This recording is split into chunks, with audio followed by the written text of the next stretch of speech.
Ahora le damos la palabra a la doctora Diana Cuervo. La doctora Diana Cuervo nos acompañó con la realización de un capítulo especial en el marco de nuestro estudio anual de ausentismo, incapacidades y reubicación laboral. Además, esta investigación realizada por la doctora Diana Cuervo se hizo con el apoyo y el acompañamiento también de ACTEM. ACTEM es el área de actividades para los empleadores de la OIT. Doctora Diana, muchas gracias por aceptar esta invitación a participar en nuestro estudio y muchas gracias por acompañarnos en esta webinar con todos nuestros afiliados. Bienvenida. Muchísimas gracias, doctora Juliana, doctor Enan, doctor Alberto, por invitarme. Para mí es, digamos, un sueño hecho realidad. Voy a ir compartiendo pantalla cuando yo... ahí están viendo mi presentación. Sí, estamos acá en la primera. Cuando ahora sí yo... puedo poner en nueva presentación y sí. Ahora sí, perfecto. Listo. Cuando yo estaba en el doctorado, decían algunas personas que si será que esto le iba a empezar a interesar a los empleadores, trabajadores, sindicatos, y yo les decía, es que es un problema que nos está agobiando a todos los colombianos. Por lo cual que me hayan invitado a participar me genera pues de alegría y de orgullo. Quiero hacer pues mi disclaimer de que tengo múltiples filiaciones. Agradezco a la ANDI y a la OIT, como dijo la doctora Juliana. Yo soy, hace una semana me eligieron secretaria de la ICO, International Commission of Occupational Health, para el periodo 2022-2024, o sea, voy a representar a todas las personas que les interesa la seguridad y salud en el trabajo en Colombia ante este organismo internacional que está creado desde 1906 y está reconocido por la ONU. Entonces los invito a todos los que les interese a manifestar su interés y les diré cómo se pueden afiliar. Soy también afiliada a la Sociedad Colombiana de Higiene Ocupacional, porque aunque soy médica necesitaba aprender de los higienistas. Soy miembro principal de la Junta Nacional de Calificación de Invalidez y soy la presidenta de Coljuntas, una asociación recientemente creada que reúne a los miembros e integrantes de las 17 juntas de calificación de invalidez. Tenemos más o menos un 90% de afiliados de todo el país. Maestría, una plataforma B-Learning, y yo he decidido desde hace más o menos año y medio tener un canal para compartir el conocimiento con el público, porque considero que los investigadores debemos pasar del plano del artículo académico o del congreso muy científico para los expertos a poder transmitir el conocimiento a los pacientes, trabajadores de la comunidad en general. Entonces los invito a los que les interesen estos temas a poder seguir el canal. Entonces esas son mis filiaciones, hago esa salvedad que puede pues explicar por qué pienso de alguna otra manera. Bueno, primero que todo quería mostrarles este video que quiero que entendamos qué significa discapacidad para trabajar. Ese es el tema de mi tesis doctoral. Ahora sí, ¿están viendo? Sí, perfecto. Gracias por la discapacidad para trabajar, entendida como la imposibilidad de que un trabajador se mantenga y retorne a su trabajo por múltiples razones, no solo médicas, sino también sociales, económicas, del sistema asegurador y del entorno en que el trabajador vive. En este webinar trataremos este tema que no ha sido nuevo en el país y que ha sido ampliamente estudiado por el CESLA a través de 5 investigaciones que han hecho y de manera muy juiciosa han visibilizado, han hecho un diagnóstico preciso de cuál es la problemática que se vive en las empresas con el ausentismo, las restricciones laborales, las reubicaciones. Queremos hoy pasar del diagnóstico a proponer soluciones en 4 aspectos. El primer aspecto que queremos abordar es saber cómo sería la estructura organizacional que debería tener una empresa para poder hacer ese manejo de ausentismo, de restricciones y recomendaciones laborales. El segundo punto, hacer unos tips y recomendaciones prácticas para todo empresario de cómo abordar el tema. El tercer tema es mucho más macro y estructural de cómo percibimos los actores del sistema que estamos día a día con trabajadores, empresas, pacientes, mirando cómo se debe estructurar y modificar el sistema de salud, de riesgos y de pensiones, qué se debería hacer en las EPS, en las ARLs y en el sistema de pensiones para intervenir y prevenir la discapacidad para trabajar. Y cuarto punto, como ustedes saben, yo soy miembro principal de la Junta Nacional de Calificación de Invalidez, que es el ente de la seguridad social que se encarga de dirimir las controversias entre los actores de la seguridad social respecto al origen, la pérdida de capacidad laboral y la fecha de estructuración. Muchos creen que es los únicos que califican pérdida, que son los únicos que tienen que ver con temas de discapacidad y de pensiones, y eso no es cierto, es el último eslabón de la cadena. Pero allí tenemos muchas cosas estructurales, normativas, que podríamos mejorar. En las juntas hemos hecho propuestas al Ministerio de Trabajo, a los diferentes entes sociales, académicos, a propuestas de decreto, y hoy quiero compartirlas con todos ustedes para que me acompañen en la construcción y mejoramiento del sistema de calificación colombiano. Bueno, entonces ahí ya se vio el video. Voy a seguir acá entonces. Ahí se escuchó perfecto, ¿cierto? Sí, súper bien, perfecto. Listo. Entonces, yo quería contarles que en estos estudios que hemos hecho en el país y que han presentado, hemos mirado algunas intervenciones que hemos utilizado los médicos laborales, como son las recomendaciones laborales y las reubicaciones, pero esas no son las únicas intervenciones posibles que hay en el mundo de la rehabilitación y de la medicina laboral. Entonces les quiero mostrar cuáles son las intervenciones que podríamos hacer, que algunas no las hacemos porque no las conocemos o por falta de voluntad política o por las razones que sean, y les quiero mostrar qué se hace en el mundo académico en otros países para prevenir discapacidad para trabajar. Entonces voy a compartir el video.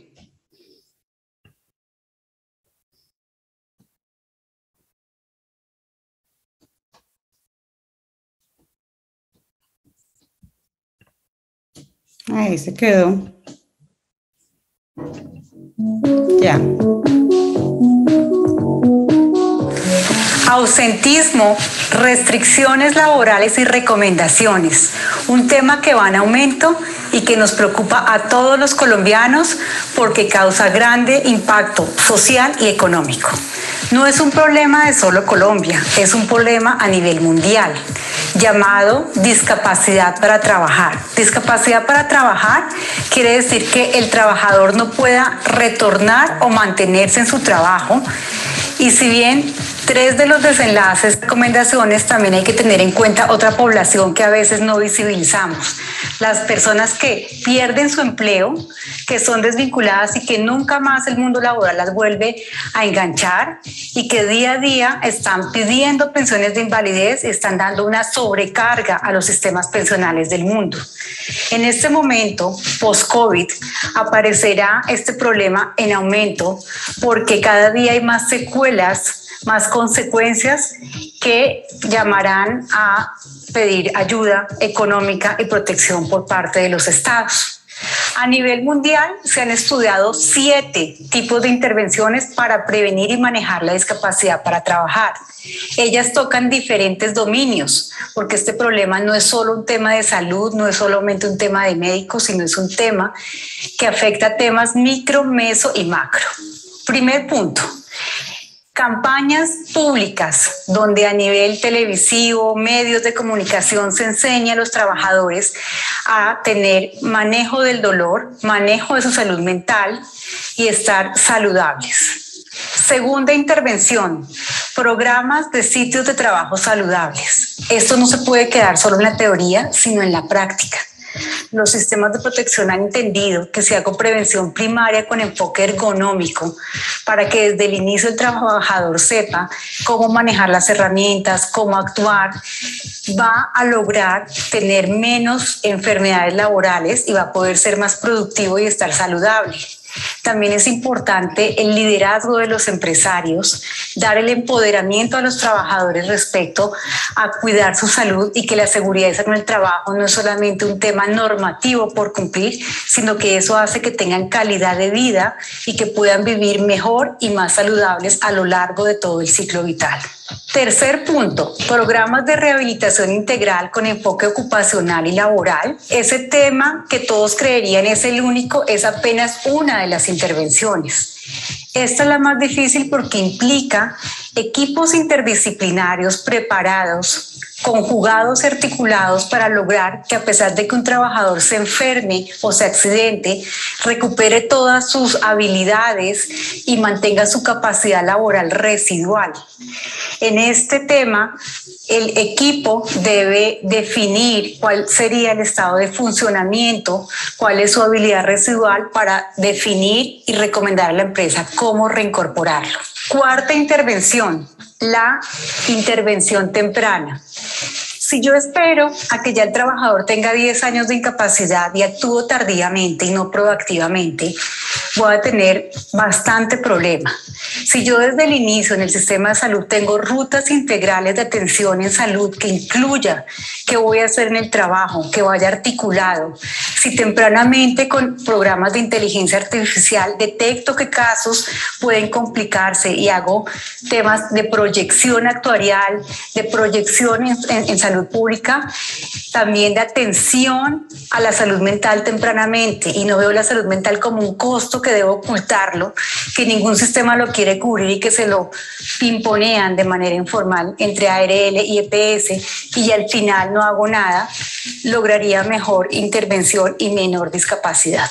Quinta intervención, modificaciones a los puestos de trabajo y a la estructura organizacional, donde sugiero cambios de horario, de periodos de trabajo. Es uno de los más comunes prescritos por los médicos laborales y tratantes en Colombia, de los más difíciles de cumplir por sus costos y por la dificultad para pequeños, medianos y grandes empresarios. Por eso es importante conocer las demás alternativas y dejar esta solamente en los casos que no pude hacer otras cosas de manera preventiva. Sexta cosa, programas de sistemas de vigilancia epidemiológica en las empresas, donde se haga un seguimiento, se planee, se haga, se verifique y se retroalimente como cualquier sistema de vigilancia epidemiológica a trabajadores que tienen condiciones crónicas de salud, con el objetivo de que se mantengan y retornen tempranamente al trabajo. Esto en Colombia se ha aprobado. Hay empresas que tienen estructurados sistemas de vigilancia epidemiológica con diferentes nombres, actividades, y que se han podido demostrar que disminuyen costos, disminuye ausentismo y aporta a la sociedad. Séptima intervención, que considero yo que es la más difícil, pero la más importante, el tema legislativo de tener políticas en protección social donde no se deje débil los esquemas de reintegro, rehabilitación.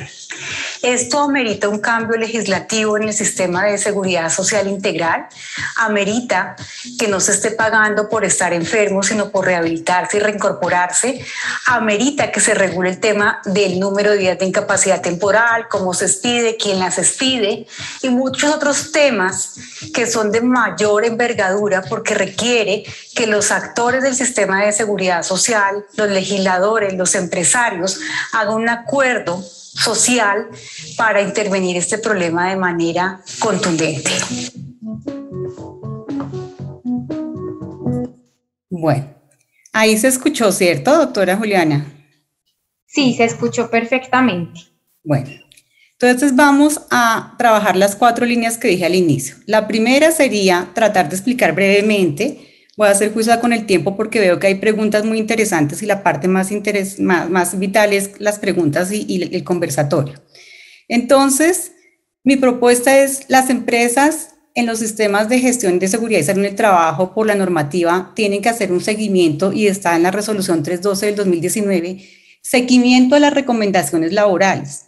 Para mí eso se queda corto porque para mí debería ser todo un sistema de vigilancia, como lo dije en el video, epidemiológica para prevenir discapacidad para trabajar. Obviamente no le vamos a poner ese nombre, le pondríamos un nombre que comercialmente o comunicacionalmente sea más llamativo, como el programa de desempeño productivo, que quiere decir que todos los trabajadores que tengan una condición de salud y unas características que ya les voy a explicar, yo les voy a hacer prevención y no voy a dejar que se llegue a tener esas incapacidades prolongadas y esas recomendaciones y todo lo que acabó de explicar el doctor Henao. Entonces, ¿quiénes van a identificar esos casos? Van a ser identificados por los equipos de seguridad y salud en el trabajo, por las IPS, tanto de las EPS y las ARLs, o por solicitud del mismo trabajador. A los equipos de recursos humanos les llega que tengo túnel del carpo, que tengo diabetes, que por favor entonces me haga la recomendación laboral, y los trabajadores, antes por el fuero de salud que hablamos anteriormente, pero ahora más por el miedo de perder su trabajo, ven como si al hacerle recomendaciones yo tengo como un seguro para que no me desvincule la empresa, ¿sí? Muchos trabajadores nos dicen en la consulta, a mí lo que me interesa es que rápido me hagan las recomendaciones como para tener un seguro y sentirme tranquilo. Entonces les van a llegar eso a ustedes, equipos de recursos humanos. Trabajadores con incapacidades frecuentes, ausentistas, ustedes los tienen perfectamente identificados, crónicos, o cualquier persona que así no tenga incapacidad, ustedes dicen, tiene alguna barrera y por sus condiciones no es tan productivo. Trabajadores que comprometen lesiones a nivel de la función mental, física, sensorial y que se limita la capacidad de ejecución de las actividades. ¿Qué tenemos que tener? Que eso hago claridad. Sistemas de información para identificar y categorizar esos casos, ¿sí? Las empresas que están acá, pues todas tienen sistema de información, pero la realidad es que no todas las empresas en Colombia cuentan con eso. Es importante, y acá hago un llamado, para mí, Diana Cuervo, como investigadora, el sistema de seguridad social, llámese salud, no tanto las ARLs, le mandan recomendaciones, pero recomendaciones hechas en el papel sin evaluar a los trabajadores, ¿sí? Entonces dan recomendaciones, no levante tantas cargas, no mueva los brazos, pero no lo hacen con un proceso juicioso que ya voy a explicar qué deberían hacer las EPS y las IPS. Por lo cual, para mí, por el momento, mientras podemos hacer un cambio en este modelo que requiere que se ejecute la rehabilitación, porque no es que no esté en la ley, sino que no lo hacemos, ya les voy a mostrar por qué. Yo sugiero que se contrate un servicio de rehabilitación ocupacional laboral, una red especializada, así como contratamos abogados para que nos asesoren, como contratamos psicólogos para que nos hagan los procesos de selección, investigadores privados para que vayan a la casa a mirar cómo es la casa del trabajador en el sector financiero para poderlos contratar. Yo considero que eso podría ser, al inicio, eso me cuesta, pero si ustedes vieran cuánto se va a retribuir en poder retornar a los trabajadores y mejorar la productividad, pues digamos, creo que sería una inversión. Y tendría que hacer un perfil de exigencias de los puestos de trabajo, ¿sí? Pero esos perfiles no sería tan descriptivos, sino sería con métodos que existen a nivel ocupacional para mirar las exigencias de esos puestos de trabajo, para poder saber qué exige cada cargo, y cuando me dicen no puedo hacer el cargo 1, yo tener como empleador, yo propongo que esté en el cargo 2 o en el cargo 3, ¿sí? O sea, algo cuantificado y medido de manera técnica, y no como a un médico, y soy médica y me encanta, diga ya en una consulta sin ni siquiera saber qué hace el trabajador en su empresa. Entonces después se tiene que hacer un cruce de información, un matching. Yo tengo que hacer un cruce de esas exigencias del puesto de trabajo con los resultados de la evaluación funcional que me va a hacer ese equipo externo que yo voy a contratar, que existen en el mercado, y hay gente muy pila, muy capacitada, inclusive con certificaciones internacionales. Me va a hacer una valoración funcional de manera gráfica, donde yo voy a decir cuál y cuantitativamente qué tenía ese cargo, y lo comparo con lo que el trabajador tenía de capacidad y funcionamiento residual. Así yo voy a ir mirando, no, en este cargo no lo podía reincorporar, pero no puede ser que creemos cargos, que abramos el pabellón de los enfermos para poderlos reubicar, que es lo que nos está pasando, sino yo tengo que tratar de primero ubicar en mis cargos que tengo, porque pues yo soy empresa y yo no tengo una empresa para crear un pabellón de personas a donde ubicarlos, que es lo que nos está pasando como país, que me parece gravísimo.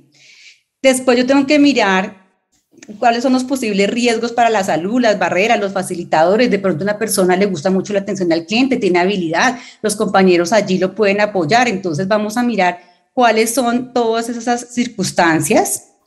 Y es muy importante que haya un líder técnico del proceso, que ese líder técnico conozca y tenga formación en modelos de ocupación humana y discapacidad. Yo aquí, como Diana Cuervo, no considero que debe ser o que yo diga, no, debe ser solo médico laboral ocupacional, no, terapeuta ocupacional, porque conozco diferentes profesionales de diferentes profesiones que tienen estas capacidades, para que junto con el facilitador de producción, el jefe inmediato, definan los aspectos del funcionamiento. Y acá entonces una cosa que yo quiero recalcar es que no puede ser allá el asesor de rehabilitación diciendo, y el jefe bien bravo porque le dice, todo lo que me pone me daña la productividad, eso no se puede, y quien mejor conoce el cargo, quien mejor conoce qué se puede y qué no puede hacer es el compañero, el facilitador de producción y el jefe.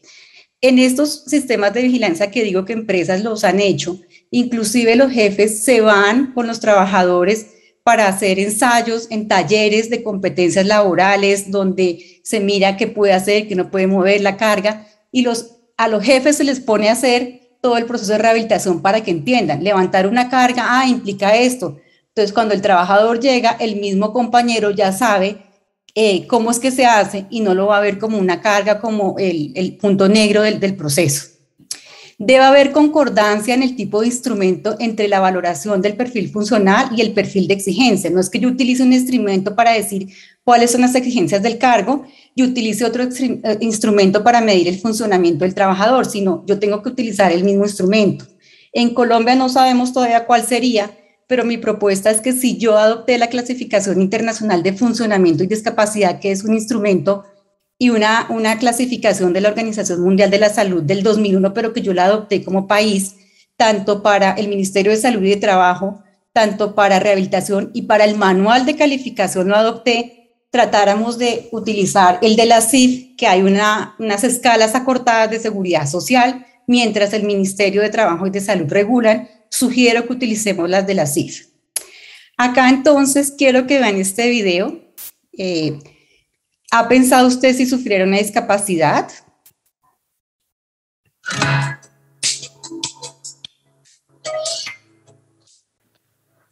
¿Ha pensado que usted también puede tener discapacidad? Sí, porque todos podemos enfermar, tener una condición de salud nueva, a pesar de que hagamos programas de prevención, tener un cáncer de seno, de próstata, fracturarnos, tener hipertensión, diabetes, y no solo nosotros, sino cualquiera de nuestros familiares y seres más queridos, un hijo, la esposa, el papá. Quiero contarles esta historia que siempre me ha conmovido mucho, de un paciente que me contaba que tenía cáncer y su supervisor siempre lo desechaba, le decía que era el enfermo, el que dañaba la productividad. Con tan mala suerte que meses después el supervisor tuvo cáncer, tuvo que hacerse quimio y radioterapia, tuvo graves consecuencias, secuelas no solamente a nivel físico, sino emocional. Y le decía al trabajador que nunca se imaginó que tener una condición de salud, perder su vínculo laboral, perder su ambiente laboral y sus compañeros iba a ser tan doloroso y tan fuerte, y con lágrimas le pidió perdón. Esa no es una historia de mentiras, es una historia de la vida real que les quise contar para que cada uno de ustedes en este momento cierre sus ojos y piense qué pasaría si el día de mañana tiene un evento cerebrovascular, un infarto, algo que lo deje sin movilidad y usted quedara con una discapacidad que no pudiera o pensar o moverse y tuviera el triste desenlace de no poder retornar o mantenerse en su trabajo. Bueno, como ahorita no podemos hablar, quiero que cada quien guarde lo que pensó, lo que sintió, las emociones que le pasaron por su cabeza de pensar eso, y cuando podamos discutir ahorita en la sesión de preguntas, me gustaría que algunas personas me dijeran qué pensaron cuando vieron eso. Bueno, entonces nosotros creemos que desde el sistema de salud está dicho que la rehabilitación debe incluirse, sino que vemos solamente como el ortopedista que va a atender la fractura y que va a hacer que se consolide el hueso, pero no veo que esa persona con una fractura tiene un trabajo, una familia, una ocupación, y no utilizo los servicios de rehabilitación que tenemos. Pero el ideal sería que, que esto lo hiciera el médico en la EPS, como ya les voy a explicar, pero como no me está llegando, cuando llega a mi programa y a mi sistema de vigilancia epidemiológica, yo hago una entrevista inicial, mire las expectativas personales y laborales del trabajador. Hay trabajadores que le dicen, doctor, a mí me interesa, le dice al gerente de recursos humanos, que me monte un negocito en la azotea de mi casa porque no quiero trabajar, yo pudiera hacer. Otros dicen, mire, a mí no me pague la plata del mundo, pero a mí deme trabajo, no me echen. La gente dice que no quieren trabajar. Próximamente va a salir un libro X de una investigación derivada de la tesis doctoral que vamos a publicar con Tirán y con la Universidad Nacional, donde dice el doctorado de salud pública, y ahí ustedes podrán leer los testimonios de los trabajadores y de los empresarios. Mucha gente le dice, ni el dinero del mundo a mí me paga mi salud. Miremos qué valores, qué objetivos tienen esos trabajadores, qué roles, hábitos tenían. Hay madrugadores, hay trasnochadores, hay gente que le gusta bailar, caminar, hay gente que dice, no, a mí ese tipo de cosas no me gusta. Miremos qué reporta el trabajador de miedos, de angustias, qué creencias en sí mismo y las habilidades, qué intereses en el proceso. Yo siempre he dicho que estos procesos sirven para donde haya insumo. El centro de todo esto es el trabajador. Si el trabajador no quiere, yo puedo hacer el mejor equipo del mundo, invertir la mayor cantidad de dinero, pero si el trabajador no quiere, finalmente va a ser un proceso fallido. Yo miro pues todos los hábitos diarios y voy a estructurar mi sistema de vigilancia epidemiológica como cualquier sistema con el ciclo PHBA. Voy a informar, a formular una meta, a planificar, a evaluar resultados. Es muy importante eso. No es reubicar o hacer recomendaciones o crear puestos sin evaluar y sin medir. No solo por el tema de costos y de que seamos efectivos, sino por el tema de calificación y tema legal, que ya les voy a mostrar por qué necesito documentar y evaluar. Y voy a definir, no es que esto lo haga indefinidamente, ningún proceso, ningún tema de vigilancia epidemiológica es eterno, debo definir si continúo con la intervención. Y acá, ¿qué es lo que espero? Primero, digo qué trabajadores van a estar acá, formulo una meta con mi equipo de rehabilitación, que ese equipo pues va a mirar qué va a hacer el trabajador en el punto de rehabilitación, que hay rehabilitación, digamos, terapia ocupacional restaurativa, restaurar las funciones, las habilidades residuales, o modelos que son de adquisitivos, que son adquirir nuevas habilidades. Yo, por ejemplo, no tengo tanto equilibrio, pero si para el nuevo cargo necesito más equilibrio, si para el nuevo cargo necesito fortalecer mi musculatura abdominal, pues entonces voy a mirar habilidades, patrones de motrices, articulatorios y todo que necesito para ese trabajo. Luego, cuando yo entreno al trabajador, que esto lo hacen, hay empresas que entrenan los trabajadores y van a todo el entrenamiento con terapeutas físicas ocupacionales. Yo hago una coeducación, una parte psicológica con psicólogos, hago un seguimiento virtual así todo eso que yo le estoy enseñando, rehabilitando, tanto lo compensatorio como adquirir nuevas habilidades para el nuevo cargo. Y con la pandemia hemos aprendido que lo podemos hacer virtual para ahorrar costos y para poderlo hacer en ciudades donde no hay estos equipos. Y luego yo miro si esto continúo con el proceso de ubicarlo en un cargo o el otro, comparo el nivel de desempeño ocupacional, o sea, qué tanto, pude desempeñar ese cargo y qué tanto cumplí la meta. Esto es lo que aspiramos y les proponemos. Mídanlo, cuantifíquenlo. No es de que me parece que el trabajador sí podía o no estar en el cargo. Utilicemos los instrumentos para cuantificar y mirar el desempeño ocupacional. Entonces, acá debo categorizar los trabajadores, a quién voy a meter en ese sistema, debo hacer la descripción demográfica. Esto es igual que cualquier sistema, o sea, esto es lo que todos los expertos que me están escuchando hacen en cualquier sistema. Voy a mirar en las evaluaciones médicas ocupacionales cuáles son los trabajadores que voy a incluir, y acá voy a hacer la identificación de qué cargos críticos, qué líneas, qué grupos de trabajadores voy a hacer, y necesito ir de la mano medicina del trabajo, el equipo o el consultor de rehabilitación ocupacional laboral externo o propio, generalmente son consultores externos, y la empresa.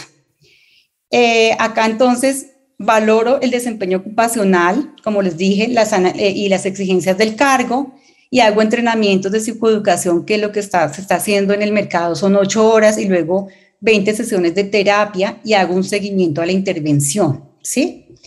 Y acá hago ese autoentrenamiento de todo lo que les dije, pero lo hago ese entrenamiento de las habilidades que requiero con los líderes y los jefes. Parece utópico, pero hay empresas que lo están haciendo, como conté, y entonces después hago evaluaciones semi-cuantitativas y las exigencias de esto. Luego, con las exigencias del cargo, identifico qué ajustes razonables puedo hacer, o sea, qué cosas de cambio de proceso, de estructura, de mecanismos pudiera hacer para hacer una propuesta de matriz de mejoras y validarlo con el equipo de trabajo. Y si no necesito esos ajustes, pues simplemente actualizo los cargos y hago toda la matriz de actualización de cargos. Acá entonces hago todas las áreas, interrelacionan todas las áreas y todos los factores protectores. Acá hago todos los exámenes de preingreso, reporte de exigencias físicas y cognitivas y va a ingresar a este puesto de trabajo. Entonces acá miro si hay un impacto en la condición física o no de ese nuevo cargo. Si no hay, pues siguen actividades de promoción y prevención. Si sí hay, entonces hago una transición para llegar al nuevo cargo y hago unos informes y entrega de acompañamiento de todo este proceso al jefe y al proceso para que el jefe sepa periódicamente y no que él sea un invitado de piedra. Bueno, tengo que hacer pues todo ese monitoreo, reporte a los supervisores, acá lo voy a explicar rápidamente. Quiero dejar claridad que todos esos esquemas y explicados claramente están en el informe que vamos a entregar posteriormente de manera escrita. Entonces quiero ahora mostrarles, cuando me decían, dígame las recomendaciones prácticas, ¿qué podríamos hacer para mejorar el ausentismo? Quise mostrar estos tips.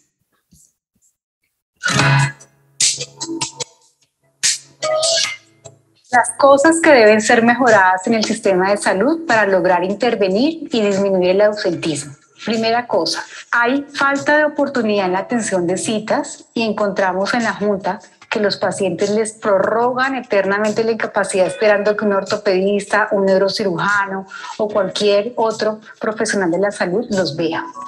Segunda cosa, postergar las cirugías o la realización de exámenes clínicos por falta de acuerdo si eso lo cubre o no lo cubre la ARL o la EPS.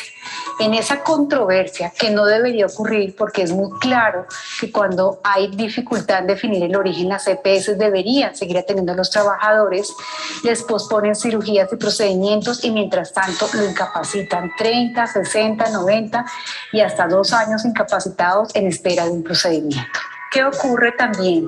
Faltan estructuras fuertes de rehabilitación, profesionales competentes y capacitados en temas de funcionamiento y prevención de discapacidad para trabajar. Tristemente, nuestro sistema de salud, a veces, por el esquema como está estructurado, se le dan a estos profesionales solamente 10 o 15 minutos en los cuales no alcanzan a hacer una evaluación completa de cuál es la función y lograr mantener al trabajador activo. Emisión de conceptos de rehabilitación y mejoría médica máxima o recomendaciones laborales hechas basada en la historia clínica o en documentos sin evaluar al trabajador de manera física. Entendemos que en la pandemia hay telemedicina y que muchas cosas efectivamente se pueden hacer de manera virtual, pero emitir unas recomendaciones sobre qué debe hacer el trabajador, cuál es su grado y sus habilidades residuales, no debería ser de tipo documental en historia clínica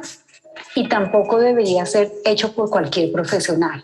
Estamos viendo que profesionales de la salud de diferentes disciplinas sin ningún entrenamiento están emitiendo recomendaciones que ponen en aprietos a las empresas y a los trabajadores porque son difíciles, por no decir que imposibles de cumplir. El sistema de salud alude que no tiene que hacer pruebas para calificar pérdida de capacidad laboral porque su fin es solamente diagnóstico, tratamiento y rehabilitación.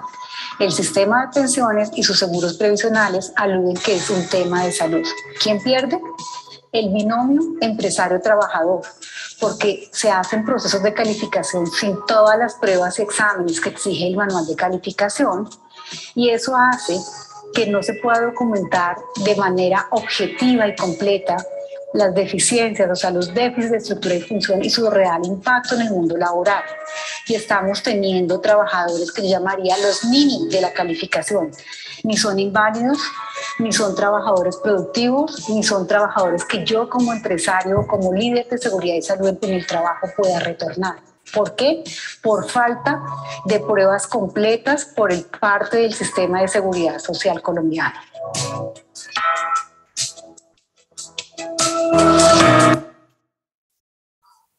Ahí se escuchó el video, ¿cierto, doctora? Sí, se escuchó perfectamente bien. Bueno, ahora entonces dentro de las recomendaciones prácticas, cuando lo lean van a ver más, pero quise como decir las más importantes.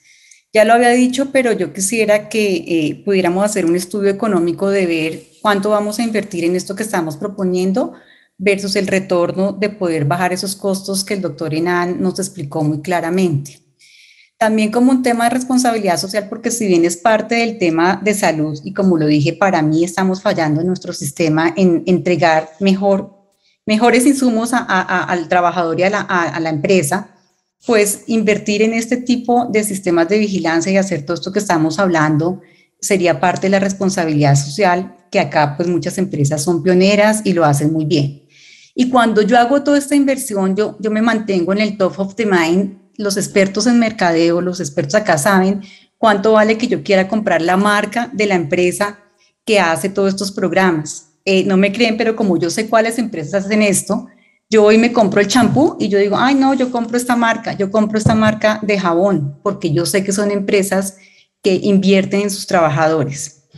Otra propuesta práctica que les hacemos es que hayan escuelas de destreza, que cuando se ingresen a los trabajadores no solamente se haga la inducción en temas cognitivos o en temas del cargo, sino en todo el tema de mirar todo cómo sería el actuar, cómo se van a desempeñar, enseñarles a manejar el instrumento, el cuchillo, o si yo tengo que digitar qué debo hacer o no debo hacer.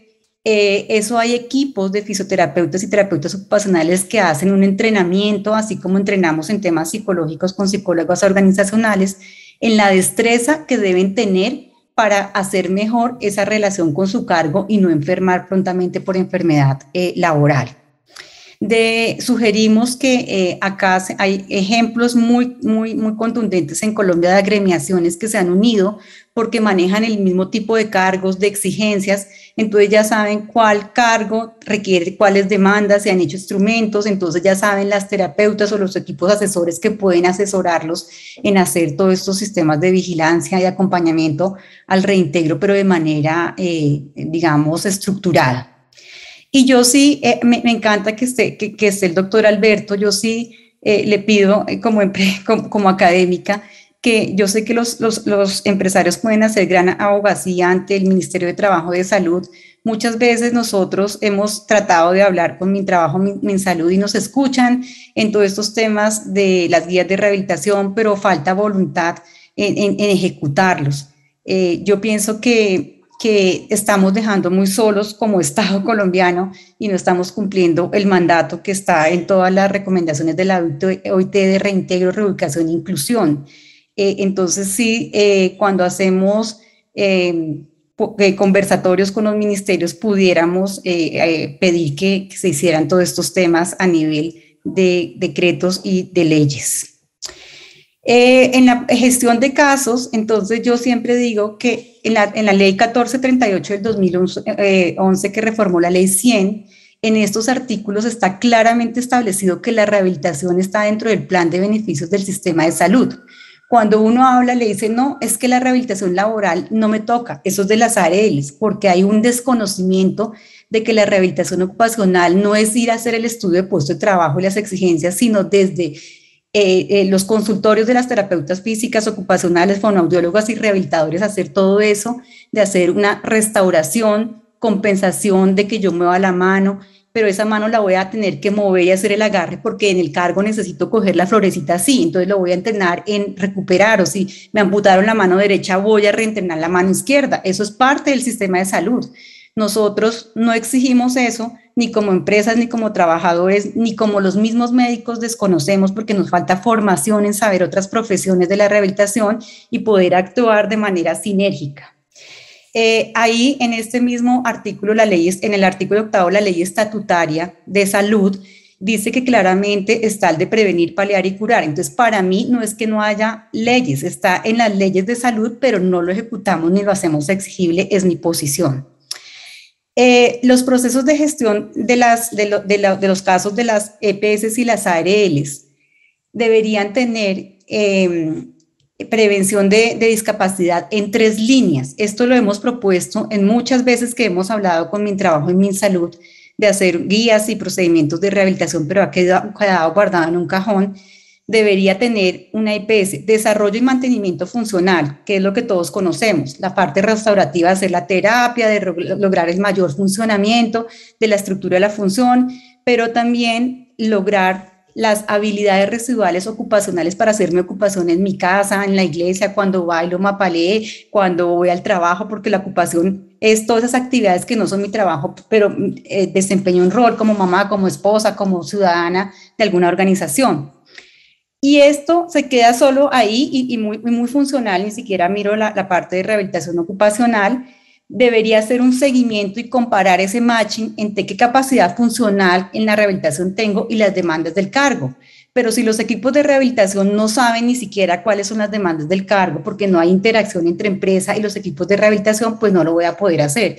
Entonces nosotros proponemos que el Ministerio de Trabajo, con ayuda del SENA, tenga como unos sistemas de información donde para los principales cargos se sepa qué exigencias tienen, al menos para que los equipos de rehabilitación sepan cuáles son los cargos y no los suponga y haga recomendaciones suponiendo que el cargo iba a levantar o no cargas. Y también que esos equipos de rehabilitación pudieran interactuar con la empresa y les mandaran las demandas. Esto es desde el campo hospital clínico IPS ARL. Y la tercera línea que deben hacer las IPS de las ARLs y las EPS es la integración sociolaboral, o sea, no quedarse, y acá yo sé que hay gerentes de EPS y de ARLs y he podido en temas de investigación trabajar con muchos de ellos. Los gerentes y los grandes decisores de las EPS no se podrían quedar en solo la parte médica. Ellos deberían pensar que las incapacidades son un costo para ellos también y que si pudieran hacer una interacción entre el sistema de salud, de trabajo y de riesgos laborales para tratar de, si no la pude reintegrar en esta empresa, ¿qué puedo hacer? Hacer una orientación ocupacional. Aunque parezca utópico, yo he visto EPS que son EPS y ARL y lo hacen perfectamente porque saben que esto es ahorrar los costos. Y veo casos documentados. Llegamos a la última y cuarta parte respecto a la calificación de pérdida de capacidad laboral y ocupacional. Quiero mostrar este esquema porque a veces se tiene la conciencia que las juntas somos las únicas que calificamos y la demora es en las juntas y las juntas que son las que me van a decir si tiene 15, 20 y las responsables de ese fuero de estabilidad. Resulta que las juntas son la última instancia y quiero que recuerden esto. Primera oportunidad es el primer escalón, lo puse así esquemáticamente, lo realizan las entidades adaptadas de plan de beneficios, esto se llama en la ley 1438, las EPS, la Universidad Nacional que tiene un sistema de salud especial o las ARLs tienen equipos de calificación. Tristemente no está reglamentado cómo actúan, eso es una cosa que ya les voy a explicar. Si las personas no están de acuerdo con ese dictamen, tienen que manifestar en 10 días que están inconformes y se van a las juntas regionales que hay en las principales cabeceras de los departamentos. Actualmente hay 16 juntas para que estas personas diriman esa controversia. La segunda instancia es la Junta Nacional, o sea, en Colombia, yo siempre digo que nosotros nos damos palo y decimos que todo funciona mal, pero no en todos los países hay esta posibilidad que los abogados, los doctores acá, que son muchos abogados laborales, el tener esta doble instancia es una garantía para el debido proceso de trabajadores, empresas y todas las partes interesadas. Partes interesadas no es solamente el trabajador, la EPS, la ARL y el fondo, sino los empresarios son parte interesada, ¿sí? Los empresarios a veces de manera pasiva no entienden que ellos son una parte muy vital porque no lo saben y no lo conocen. Los dictámenes de la Junta Nacional son susceptibles de demandas. Si alguna parte interesada no está de acuerdo, ahí sí debe contratar un abogado y irse a vía judicial para lograr cambiar ese porcentaje, ese origen o esa fecha de estructuración. Para mí como académica, nuestro gran problema es que nosotros creamos un modelo compensatorio, donde si me enfermo me tienen que pagar, donde si me enfermo y estoy más mal y no me rehabilito, más incapacidad me dan. Y acá nosotros, la llave para que se califique pérdida de capacidad laboral es el número de días de incapacidad. Si ustedes ven el decreto 1352 de 2013, que es el que regula el tema de juntas, dice, a los 135 días la EPS debe hacer tal, a los 180 días debe hacer otra cosa. y hay una pelea entre quién paga la incapacidad temporal, sistema de salud o de pensiones, pero nadie está diciendo rehabilítese, reincorpórese, venga, le pago por estar bien. Entonces, si yo cambiara la llave, que no fuera días de incapacidad, sino que estuvieran bien, otro sería nuestro escenario. Parece utópico, pero yo creo que es factible. Y yo creo que es factible si empezáramos por las ARLs, que ellas no pagaran incapacidad permanente parcial, o sea, venga, le pago porque tiene una enfermedad profesional como si fuera un trofeo, sino se pagara por los trabajadores que se logren reincorporar, mantener y se bajara las primas a esos trabajadores, a esos empleadores que tuvieran todos estos sistemas de vigilancia y de apoyo al reintegro y al mantenimiento. Si yo hiciera conceptos para decir cuáles son el nivel de funcionamiento con instrumentos que tengo y cómo debo hacer ese match con la empresa, y cuando yo diga no pudo, entonces venga, voy a ayudar y a compensar, otro sería pues digamos, la historia nuestra. Y quiero decir con tristeza que ni países que tienen todo el dinero del mundo como Holanda, Australia, Canadá y Bélgica aguantarían lo que estamos viviendo en Colombia de tener ese fuero de estabilidad, que lo que hace es ser una barrera, como dijo el doctor Henan. Así tengan el dinero, no es por dinero, es por lo que está causando de impacto social en los trabajadores y en la sociedad. La segunda propuesta, bueno, esa sería una propuesta. La otra propuesta es que la calificación de pérdida de capacidad laboral y ocupacional, los equipos de primera oportunidad, o sea, los equipos que están acá al inicio, que son la EPS y la ARL, no emitieran conceptos de rehabilitación solo llenando un formato, sino fueran equipos de verdad sólidos. El artículo que está vigente, que es el único del 1072 que dice cómo debían estar conformados, no deberían ser que emitan un concepto de rehabilitación desfavorable, que simplemente es un requisito administrativo, pero nadie lo evalúa, nadie mira qué capacidad, qué funcionamiento, y pudieran hacer esas recomendaciones y eso que hemos hablado que debería mandarle a la empresa, y solo en los casos que por su funcionamiento y porque ya no pude encontrar un cargo y porque haya mal pronóstico de verdad, pero medido, yo sí inicio un proceso de calificación, no ahorita empezar a los 180 días de incapacidad. Son las dos propuestas grandes que yo dejo escritas en el documento que les vamos a entregar. Ahora quiero ver y quiero mostrarles lo que creemos que en las juntas podemos mejorar.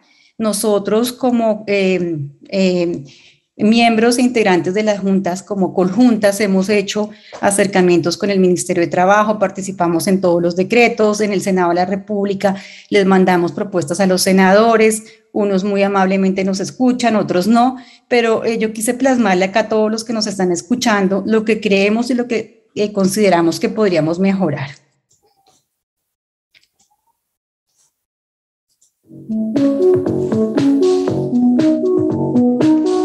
Las cosas que deberíamos hacer para mejorar los tiempos de las juntas de calificación de invalidez. Primera cosa, que los casos llegaran completos con toda la documentación de exámenes, y eso está atado a que el gobierno expida con prontitud el decreto de primera oportunidad que hemos mencionado respecto a los tiempos profesionales, estándares de cómo se califica en las EPS, ARLs y fondos de pensiones. Segunda cosa, en la actualidad, si un paciente no viene a la valoración, tiene la posibilidad de venir una segunda y tercera vez. Existe un 22% de inasistencia de los trabajadores, cosa que no es regulada ni penalizada en ninguna norma. Y algunos trabajadores nos informan que sus abogados les han dicho que posterguen las valoraciones, que no asistan en espera de nuevos exámenes o en espera de postergar la incapacidad para lograr más días fuera del trabajo. También nos informan que las aseguradoras, cuando era presencial, no compran los tiquetes a tiempo porque son muy caros, porque en otra fecha es mejor, y aprovechando que hay una segunda y tercera oportunidad para venir a la junta, les aconsejan que pospongan la cita. Entendemos que todas esas razones pueden ser valederas, hay diferentes puntos de vista, pero a veces uno se queda impotente como calificador de ver que no asisten y le quitan la oportunidad de ser calificados a tiempo a otros trabajadores. Nos serviría mucho que los empleadores, después de todo lo que hemos hablado de cómo serían los sistemas de vigilancia epidemiológica, los programas de prevención y manejo de discapacidad dentro de las empresas, y que tuviera un tema documental de las habilidades ocupacionales residuales, de todo lo que han hecho para reintegrar y mantener a un trabajador, no solo quedara guardado para tenerlo como tema probatorio en una eventual demanda laboral, sino que fuera aportado de manera oportuna y completa a las juntas de calificación. Estamos calificando sin esa parte más importante del mundo laboral. Si los empresarios invirtieran en esas pruebas, no solamente para temas judiciales, sino para temas de calificación, estoy segura que sería mucho más benéfico para todo el país. Es importante destacar que de las cosas buenas de la pandemia fue haber probado la teleconsulta en temas de calificación. Antes de la pandemia, para todos los médicos laborales de las juntas era casi que imposible pensar en calificar a un paciente con teleconsulta. Pues la pandemia nos ha enseñado que hay casos que necesariamente deben verse de manera presencial, pero hay muchos casos que una teleconsulta aporta mucho más, porque movilizarlos es difícil, más costoso, porque en teleconsulta no solamente vamos a ver al paciente en un ambiente clínico, en un consultorio, sino podemos ver el contexto. Muchas veces los trabajadores nos muestran cómo es el sitio de trabajo, cómo vive, cómo son las escaleras, los niños, la esposa, y aunque parezca difícil, resultó que es un aporte mucho más grande para mirar todo el contexto sociolaboral y poder dar y emitir mejores calificaciones.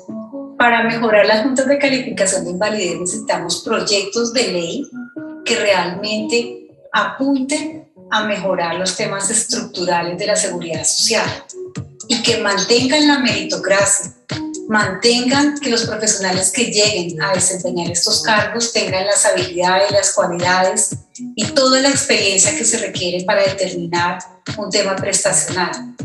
¿No nos parece que sea útil para el país proyectos que se cercene la libre elección de la profesión y se vete a algunos profesionales, o que se diga que momentáneamente el ministerio va a elegir sin un concurso de méritos? Esto no es ajeno a la realidad, es lo que se está viendo en el Congreso de la República en la actualidad y que creo que es un tema importante de estudio por parte de todos los actores de la seguridad social. Los actuales miembros han sido elegidos por un concurso de méritos de la Universidad Nacional. Si bien se han logrado cosas, se pueden lograr muchas y mejores avances en la medicina laboral si mantenemos la meritocracia y si exigimos altos estándares, alta capacitación y experiencia específica en calificación de pérdida de capacidad laboral de origen a los nuevos y futuros miembros que lleguen a desempeñar este cargo.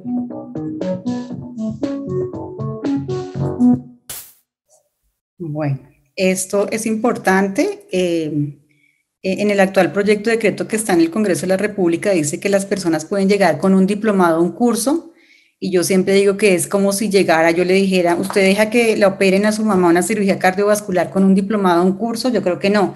Esto también es un acto clínico de médicos, terapeutas y psicólogos, y pues un curso sin ninguna práctica y experiencia, pues creo que no le da garantía al país. Finalmente, quiero agradecer a estas dos personas. Yo considero, como lo he dicho a lo largo de la presentación, que esto es un tema interdisciplinario que requiere abogados, médicos, terapeutas, empresarios, expertos en marketing, expertos administradores. Rocío del Pilar Candias, una persona que es terapeuta ocupacional, experta en temas de rehabilitación y reincorporación laboral, y Roberto, máster. Entonces han leído, han apoyado este tema y son equipo que me acompañan en muchos temas académicos. Quiero a ellos darles las gracias. Y finalmente, gracias a ustedes que han estado acá atentos a todas estas casi 400 personas que nos han escuchado, a las personas que hemos estado. Ahora pues lo más importante es escucharlos a ustedes, y pues les doy la palabra y ya le doy la palabra a la doctora Juliana. Muchísimas gracias a todos. Gracias. Muchas gracias, doctora Diana, a usted por su presentación tan completa.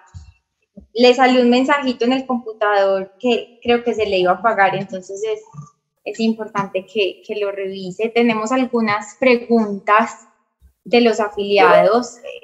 Le voy a mencionar algunas de las más importantes rápidamente.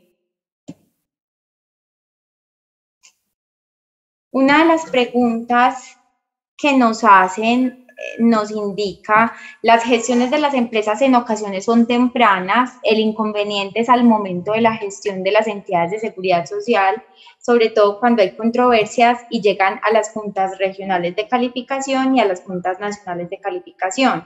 Nos preguntan entonces en qué han mejorado las juntas en cuanto al tiempo y efectividad en sus dictámenes.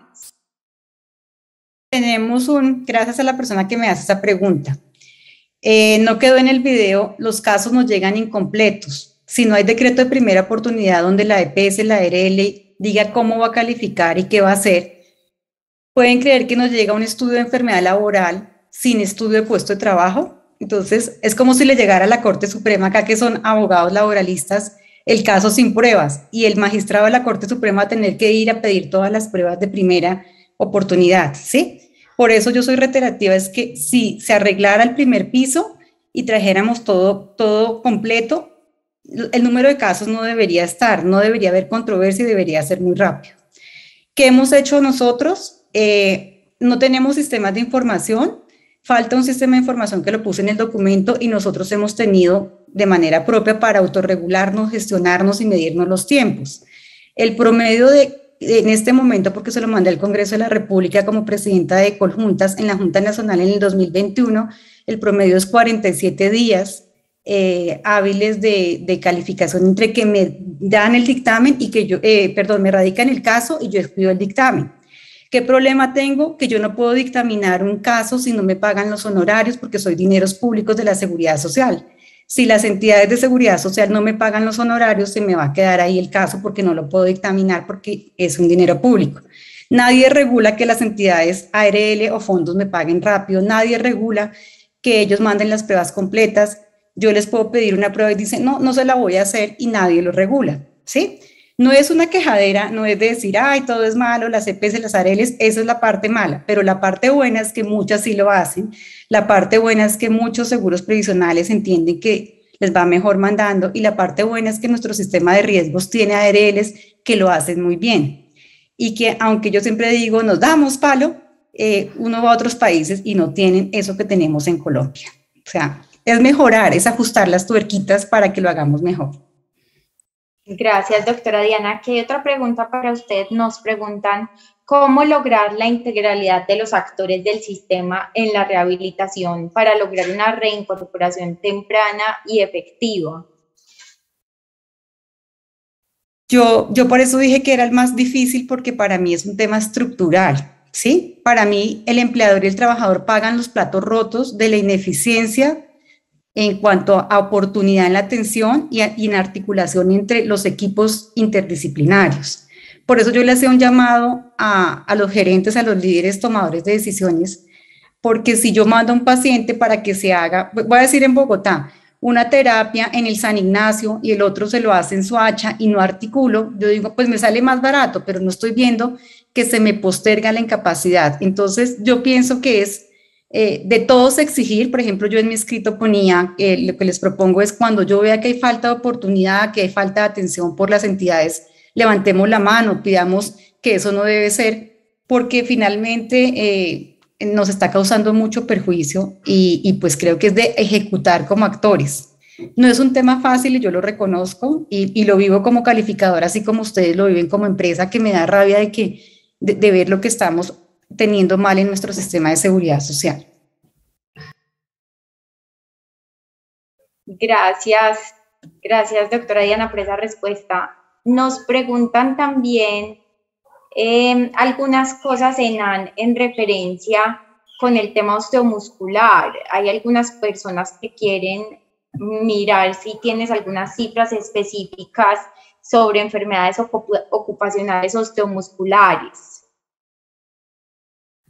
Gracias, Juliana. En primer lugar, aprovecho también para agradecer a la doctora Diana por su estupenda presentación que nos permitió también encontrar algunas oportunidades de mejora en la gestión de estos casos. Sí, tenemos cifras específicamente sobre enfermedades osteomusculares en el tablero especial del mapeador de incapacidades. Digamos, tenemos por un lado el indicador de número de personas por año que presenta una patología de esta naturaleza. También tenemos el promedio de días de incapacidad por persona, el valor promedio de la incapacidad, el valor, la extensión promedio, los porcentajes que se asumen. Y podemos no solo desagregarlo por el diagnóstico general, enfermedad osteomuscular, sino también clasificarlo de acuerdo a las clasificaciones estándares internacionales.